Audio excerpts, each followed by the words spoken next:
حلقتنا النهاردة ما بين التخريف والمؤامرة القذرة والعين الحمراء.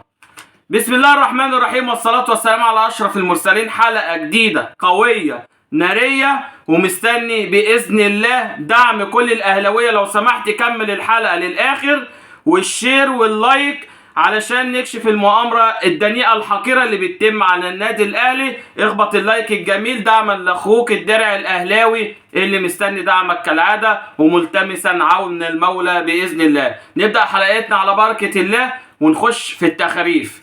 مرتضى منصور يا عزيز الأهلاوي والزملكاوي وفرقة التطبيل بتاعته، لك أن تتخيل إن رئيس نادي زي نادي الزمالك، قلعة رياضية كبيرة، طالع يقول لك إن نادي الزمالك أحق بالمشاركة في كأس العالم للأندية من الأهلي. ليه يا سيد مرتضى؟ عشان خد الدوري مرتين ورا بعض. يا نهار أبيض، يا سلام على كده. بقى الأهلي لما خد 5 سنين ورا بعض كان يشارك في كاس العالم للانديه على طول، بقى على حساب بقى صن داونز ولا وداد ولا ترجي، ايا كان مين واخد البطوله، تمام. وكان ايام ابو تريكه لما كان الدوري دوت عندنا بنصنعه في النادي الاهلي كان يشارك برضه علشان واخد 7 8 9 دوري ورا بعض، فكان يشارك على طول في كاس العالم. هو في كده؟ هو طبعا الخبر بتاع كاس العالم زلزل الناس امبارح. تخيل انك انت مش انت اللي بتسعى لكاس العالم، ما شاء الله ربنا هو اللي جابه لك لحد عندك. ليه؟ عشان انت تعرضت لمؤامره وظلم باين من الاتحاد المصري قبل الاتحاد الافريقي قبل فساد اي حد تاني. هنا ابو ريده، احمد مجاهد، جمال علام والشله والحاشيه اللي انتوا عارفينها اللي خلتنا اسفل السافلين في الكوره، وناس ثانيه طلعت ما شاء الله تلعب ثالث ورابع، صح كده؟ كاس عالم للمنتخبات. فيا عزيزي الفاضل كفايه تدليس. زمالك ايه يا بابا اللي يشارك؟ يا سيد مرتضى اللي يشارك عشان بابا دي بتضايق حد يعني؟ فاهمني؟ ممكن يشارك في ايه؟ بطولتين دوري عايز تشارك فيهم كاس عالم انديه وانت اصلا ما وصلتش دور 8 في بطوله افريقيا. خش بقى على مين بقى؟ على خالد الغندور اللي بيقول لك ايه؟ عادي ما انت تاني تشارك وتاني دوري وتاني كاس لعبت سوبر. طيب هو لما الاهلي كان يا حبيبي بينيمك من المغرب وبياخد دوري وكاس وبتشارك قدامه في السوبر المصري لاسباب تسويقيه واسباب لائحيه، حد قال لك انت ايه اللي مخليك تشارك في بطوله السوبر قدام الاهلي؟ لا طبعا، لان دي لوائح. المصري لما لعب النادي الاهلي في نهائي كاس مصر والاهلي كان بطل دوري وبطل كاس، مين اللي لعب السوبر قدام النادي الاهلي في الامارات؟ المصري. طب مين بطل الكاس والبطل دوري ساعه طلائع الجيش ولعب قدام النادي الاهلي السوبر وخد السوبر بالمناسبه؟ مين كان؟ الاهلي بطل دوري وكاس ولعب قدامه طلائع الجيش. هو انتوا هتفصلوا لوائح على مزاجكم؟ هو انتوا عقلكم ده خلاص مش عارفين تجيبوا مبررات للانكسارات اللي انتوا فيها؟ مش عارفين تضحكوا على جمهوركم ازاي وتاكلوه البلوزه وتخلوا دايما عقله في حته تانيه خالص؟ وصل بيكم للانحدار والحال ده؟ هو الحرقان قوي كده مستمر؟ طب ما احنا في كريمات ومرطبات وحاجات للتسلخات والكلام دوت، في مهدئات لاكلان الدماغ دوت يا حبيبي، خدهم. ويطلع بقى ايه؟ صحفي هو عامة يعني أنا مش عايز أتكلم عليه كتير، ولكن اتقال على قناة نادي الزمالك. تخيل عزيزي المشاهد الفاضل الأهلاوي أو الزملكاوي اللي بيتقل ويفهم كورة، تخيل يقول لك إن الزمالك خد 2 دوري ورا بعض وكاس. توماس باخ الخبير اللي مش عارف إيه في الاتحاد الدولي قال للزمالك أحق. توماس بخ كده تختفي من قدامك. هو أنت مش عارف تورنش وتلمع ازاي وتمسح جوخ لمرتضى والجمهور الزمالك عشان تفضل تاكل عيش في القناه؟ يا اخي انت وخالد الغندور ومرتضى منصور بتبصوا لنفسكم في المرايات ازاي؟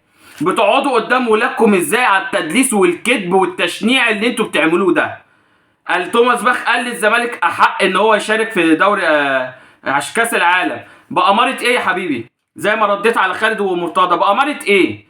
بأمارة ان انت حتى ما عدتش دوري المجموعات وطلعت حصلت مجموعتك مع سجراده وسجاده تشارك في كاس العالم ليه؟ النادي الاهلي وصيف البطوله اللوائح بتقول ان الدوله المنظمه يشارك منها واحد بس، والواحد ده صدفة ان هو بطل دوري ابطال افريقيا على حساب النادي الاهلي، وعرفتوا خدوه ازاي. فربنا كبير، ربنا ما بيرضاش بالظلم، فربنا اراد ان النادي الاهلي يساق ليه كاس العالم للانديه، ويحصل لكم حرقان وهيجان وخليه مستمر. واوعى فرحه امبارح بانتصاركم على البنك الاهلي في الدقيقه الاخيره ورقصه شيكابالا، في الوقت اللي كان بيرقص فيه شيكابالا في استاد القاهره كان بيرقص في جمهور النادي الاهلي بعد زف اخبار ان النادي الاهلي مشارك في كاس العالم للانديه. الحرقان والاكلان مستمر، استمر. خش بقى على بدات المؤامره القذره الدنيئه. احمد حسام ميدو وتامر عبد الحميد دونجا قال لك بنسبه كبيره، وافتكروا كلامنا، ان نادي الزمالك بطل الدوري الموسم الثالث على التوالي. اشاره منهم بعد ما الاهلي هيشارك في كاس العالم للانديه، فتبدا ضغط المباريات والتربيطات يا جمال يا علام مع الزمالك، واضغط في الاهلي لعبته تصاب، يبدا النتائج تنزل، مش عارف ايه، والتحكيم والفار مع ايه، والزمالك ياخد الدوري. احذروا يا جمهور الاهلي المؤامره الدنيئه دي، وافتكروا كلامي. احمد حسام ميدو وتامر عبد الحميد لما بيقولوا الكلام ده ما بيقولوش من فراغ، وممكن يبقى فيه معلومات مؤكده عندهم في حاجات معينه. والفار امبارح في ماتش الاهلي خير دليل. طرد تاني ما يتحسبش، وضربتين جزاء للنادي الاهلي ما يتحسبوش. هتقولي ما حسب لك ضربه جزاء، حسبها بالضالين بعد مراجعه الفار 4 دقايق، وبدل ما يدوهم لنا في الوقت الضايع صفر. تمام؟ مش مالكش دعوه الاهلي وحش، مالكش الاهلي تعادل، الاهلي لعبته مش عارف ايه، مالكش دعوه، اديني حقي. انما بالقذاره والحقاره ده التحكيم بتاع امبارح، اللي النادي الاهلي يبقى ليه حق كبير جدا وما يجيش، لا استنوا المؤامره زي ما قلت لكم. والعين الحمراء من كولر للعيبه الاهلي بعد الماتش، محدش هيروح على بيته بعربيته، كله على النادي، ومحاضره 45 دقيقه ودش ساخن من الاخر. اللي هيحترم نفسه ويلعب راجل، علشان احنا كجمهور الاهلي ما عندناش استعداد لا قدر الله نخسر دوري ثالث بنفس القصه ونفس النتيجه. فلو انتوا مش مقصر معاكم اللي حصل في النادي الاهلي السنتين اللي فاتوا، اقعدوا في بيوتكم، امشوا، ما بنقفش على حد. تيم بحاله ريح في ايام كابتن صالح سليم بنجومه، وتيم تاني طلع كسب الزمالك، مفيش مشكله. انما بقى يا قفشه لويلي بوزك وعامل لي فيها مش عارف ايه، والغرور راكبك والعنجهيه والهوى مالي صدرك قوي كده، لا يا حبيبي مع السلامه. احنا مش هنقتلك ولا هنذبحك، بس احنا بنفوقك ومش ناسيين لك اي حاجه قدمتها للنادي الاهلي، ومنها القضيه ممكن. انما هنفضل عايشين على الاطلال؟ لا. فوقوا عشان مش ده النادي الاهلي، فوقوا عشان احنا عايزين رجاله، فوقوا عشان مش هنسمح باللي حصل تاني.